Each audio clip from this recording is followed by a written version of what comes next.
Okay so hello guys, welcome back to the channel again. और देखो आज का वीडियो बहुत ही सिंपल है एंड बहुत इंपॉर्टेंट है, क्योंकि देखो तुम लोग इन द एंड कॉलेज में आ रहे हो प्लेसमेंट और इंटर्नशिप के लिए, ठीक है। सो बात करते हैं सबसे पहले हम लोग लेवल वाइज, ठीक है। First, second, third, fourth, first से लेके फोर्थ ईयर तक क्या क्या इंटर्नशिप, क्या क्या अपॉर्चुनिटी मिलेगी, कैसे कैसे मिलेगी, ठीक है। एंड बहुत इंपॉर्टेंट है क्योंकि ना थर्ड ईयर पढ़ने तक मुझे पता नहीं था कि क्या सीन है भाई, इंटर्नशिप कब मिलती है, इंटर्नशिप का क्या है, क्या रोल है। तो चलो आगे बात करते हैं, ठीक है। तो चालू करते हैं फर्स्ट ईयर से। देखो फर्स्ट ईयर में ऐसा होता है कि तुम्हें ना बिल्कुल एकेडमिक प्रेशर नहीं होता, ठीक है। If I will be honest, तुम अगर लास्ट का 10 दिन में अच्छे से पढ़ लो notes and PYQ, great enough for 8.5 CGPA, ठीक है।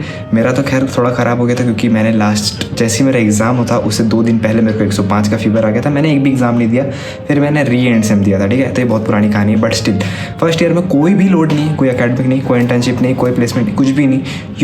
You just have to get the exposure, ठीक है। तुम कॉलेज को पहचानो, कौन सा कैंपस कहाँ है, क्या क्या हो रहा है कॉलेज में, कौन सी फैसिलिटीज़ है, क्या चीज़ में ग्रोथ है, कौन सा पावर है कॉलेज का, मतलब कौन से चीज़ों में कॉलेज बहुत सुपीरियर है या फिर कुछ कमी है, ये सब चीज़ें जानो, ठीक है। कुछ भी नहीं करना है। एंड बहुत सारे लोग, तुम लोग मेरे से मांग रहे हो कि सिलेबस दे दो या कुछ दे दो, भाई कुछ भी फिक्स नहीं होता। एंड इतना ज़्यादा स्ट्रेसफुल नहीं है तुम्हारा पढ़ाई कि तुम अभी से प्रिपरेशन करो 2 महीने पहले से, ठीक है। तुम्हारे अभी मिड सेम दुर्गा पूजा के टाइम पे होंगे, तो चिल मारो। एंड ये video second year third year दोनों देखने वाले, क्योंकि मुझे पता है मेरे को भी कोई आइडिया नहीं था कि प्लेसमेंट कब लगने वाला है, कैसे लगने वाला है, इंटर्नशिप कब लगती है, ठीक है। ये तो हुआ फर्स्ट ईयर का सीन। अब बात करते हैं सेकेंड ईयर की। Second year is the main starting for the placement preparation. To be honest, जितने भी मेरे जान पहचान के जो अभी तक प्लेस्ड हुए, उन्होंने ये बताया कि उन्होंने सेकेंड ईयर में प्रिपरेशन चालू कर दी थी। फर्स्ट ईयर खत्म होगा, समर वेकेशन मिलेगा, उस टाइम या फिर सेकेंड ईयर चालू होते ही तुम अपनी जो भी लैंग्वेज है या फिर जो भी चीज़ है तुम उसको चालू करो। बट अभी भी तुम्हें कॉलेज इंटर्नशिप प्रोवाइड नहीं करेगा ऑफिशियली, ठीक है।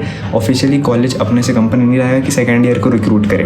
अब अगर तुम्हें अब इंटर्नशिप या कुछ करना है, you can go for LinkedIn, off campus employ, या फिर कनेक्शंस खोजो अपने जो भी तुम्हारे जान पहचान में हो, उनके थ्रू इंटर्नशिप करो, जस्ट फॉर द एक्सपीरियंस, ठीक है। फाइनल नहीं, क्योंकि अगर तुम बाय चांस ऑफ कैंपस में इंटर्नशिप करके प्लेसमेंट ले लो तो तुम्हें सेकेंड ईयर में NOC नहीं मिलेगा फॉर PPO या फिर कुछ भी, ठीक है। तो जस्ट गो फॉर इंटर्नशिप, 2 महीने 3 महीने एक्सपीरियंस करो, गेन करो, ठीक है। At that to work from home होना चाहिए, क्योंकि अगर तुम उनके लोकेशन पे जाकर इंटर्नशिप करो, सेकंड ईयर में कॉलेज अलाउ नहीं करता है, ठीक है। अगर तुम इन कैंपस में हो और सेकंड ईयर तक कॉलेज अभी इंटर्नशिप प्रोवाइड नहीं करता, ठीक है, तो second year is fully based on preparing, ठीक है। तुम अपने आप को प्रिपेयर कर लो कि थर्ड ईयर में मुझे इंटर्नशिप करनी है, या फिर जो भी तुम्हारा लैंग्वेज उसको स्ट्रॉन्ग कर लो। And that is for every field. अगर तुम BBA BCom कुछ भी कर रहे हो, second year is the main year जिसमें तुम्हें अपने आप पर पूरा फोकस करना है, सारी स्किल्स को मैक्स आउट करने का ट्राई करना है, या फिर इनिशियली स्टार्ट कर देना है। तक हम लोगों ने देख लिया कि फर्स्ट और सेकेंड ईयर में प्रॉपरली अगर देखा जाए तो कॉलेज इंटर्नशिप ऑफिशियली नहीं देता, जो कि सही है, क्योंकि भाई तुम्हें एकेडमिक भी ध्यान देना है। तुम अगर सिर्फ स्टार्टिंग से इंटर्नशिप करने लग जाओ भाई, तो तुम्हारा बेस ही नहीं रहेगा। 2 साल में तुमने बेस बना लिया है। एंड सेकेंड ईयर में जब हम थे या फिर फर्स्ट ईयर में जब हम थे, हमें ऐसा सुनने में आया था कि थर्ड ईयर में इंटर्नशिप करना कंपलसरी है, उसके पॉइंट्स होते हैं या फिर उसका ग्रेडिंग होता है, मतलब उस पर मार्क्स मिलते हैं हमें फाइनल CGPA। बट ऐसा कुछ भी नहीं है। हम थर्ड ईयर में गए, 5th सेमेस्टर 6th सेमेस्टर कुछ भी नहीं हुआ, सिर्फ एकेडमिक पढ़ाई होते रही। बट जब 6th सेमेस्टर का एंडिंग आया तब हमें ऑफिशियली एक ग्रुप में ऐड किया गया, Telegram group, and also mails. हमें हर जगह से मतलब ऑफिशियली अब कॉलेज कंपनी के फॉर्म्स प्रोवाइड करने लगा था। एंड शॉर्ट लिस्टिंग क्राइटेरिया भी अलग अलग थे, जो कि मैं आगे बताऊंगा। अभी पहले बताता हूँ कि कॉलेज थर्ड ईयर के एंडिंग में फाइनली स्टार्ट करता है, तो थर्ड ईयर भी पूरा कंप्लीट करने तक तुम्हें इंटर्नशिप का कोई भी नामो निशान नहीं दिखेगा। बट थर्ड ईयर जैसे ही एंड होने वाला रहेगा, धड़ाधड़ मेल आएंगे, कंपनी आएगी, एंड बहुत सारे लॉगिन्स हो गए कि इस वेबसाइट पर लॉगिन करना है, यहाँ पर कंपनी आएगी, तुम्हें अप्लाई करना है। तो तुम्हारा सारा पोर्टफोलियो, रेज्यूमे सब बिल्ड हो जाना चाहिए थर्ड ईयर के एंड तक। सो ऐसा ही कुछ मेरा भी सीन हुआ। हम लोग के टाइम पे भी हम लोग जस्ट एग्ज़ाम देने वाले, तो उससे पहले हम लोगों ने 3-4 कंपनी में अप्लाई किया, जिसमें सबने कुछ शॉर्टलिस्ट हुए, कुछ नहीं हुए, कुछ लोग प्लेस्ड भी हो गए, कुछ को PPO मिला, कुछ को नहीं मिला। सो या ऐसा सीन चला। अब बात करते हैं क्राइटेरिया क्या होता है, ठीक है। सो हमारे टाइम पे अभी जैसा हुआ, जितनी कंपनी अभी तक आई हैं उसमें से अगर मैं परसेंटेज निकालूँ तो अप्रॉक्स 25% के आसपास कंपनीज 70% इन बोर्ड्स मांगती है, ठीक है। इन 12th you need 70% and in 10th you need 70%। ये उनका क्राइटेरिया है। ये कंपनी टू कंपनी वेरी करता है। एंड मैं नहीं बोल रहा हूँ कि सारी कंपनीज सेम रूल लगाएगी, बट कंपनी पे डिपेंड करता है वो क्या रूल लगाना चाहती है, उनकी मर्जी है। एंड CGPA क्या होता है? सेम अगर मैं बात करूँ तो ऐसा नहीं है कि अगर जितना 20 LPA की कंपनी है तो CGPA का क्राइटेरिया हाई रखी, ज़रूरी नहीं है। बहुत सारी कंपनियां ऐसी आती हैं जो सिर्फ बोलती है कि बैकलॉग्स एक्टिव नहीं होने चाहिए and what ever CGPA you have you can apply. And बहुत सी कंपनियां ऐसी आती हैं जो 6 लाख ही देंगी बट उनका क्राइटेरिया 8.5 CGPA रहेगा। तो दिस इज़ समथिंग जो कि कम्प्लीटली वेरी कर सकता है। जो कंपनी से कंपनी अपने हिसाब से रूल्स रख सकती है CGPA का कि उनको इतना CGPA इतना परसेंटेज चाहिए।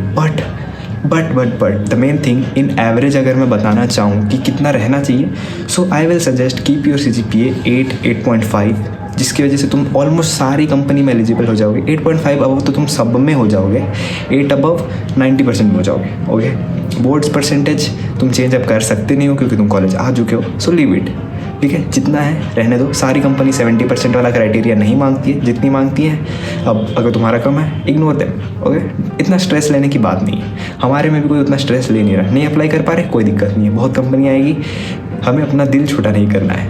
ओके, सो ये रही बात पूरे 3rd ईयर की। And 4th year is all about 2 subjects हैं, हमें क्लास उतना करना है नहीं। It's all about placement and internship. Companies आते रहेंगी, हमें उनका फॉर्म भरना है, गूगल फॉर्म या फिर जो भी अप्लाई करने का तरीका होगा हम अप्लाई करेंगे। रेज्यूमे शॉर्टलिस्ट अगर होगा then we will go for the interview round. Interview होगा, इंटरव्यू में अगर हमें शॉर्टलिस्ट कर लिया गया then we will go for the internship. And बहुत सारा जगह ऐसा होता है कि अगर तुम्हारा इंटरव्यू बहुत अच्छा चला जाए तो कंपनी तुम्हें डायरेक्ट प्लेसमेंट ऑफर दे देती है कि यार ये कैंडिडेट में दम लग रहा है, इसको ले सकते हैं। So it completely depends on you and your personality, तुम कैसे इंटरव्यू देते हो एंड कंपनी का क्राइटेरिया। तो तुम्हें अब क्लियर हो गया होगा कि कैसे कैसे प्रोसेस चालू होता है। ये बहुत इंपॉर्टेंट है भाई, बहुत स्पैम आ रहे थे। एंड ये ना ज़रूरी नहीं है फ्रेशर का डाउट हो, ये 2nd 3rd ईयर में जो अभी हो उनका भी डाउट होगा।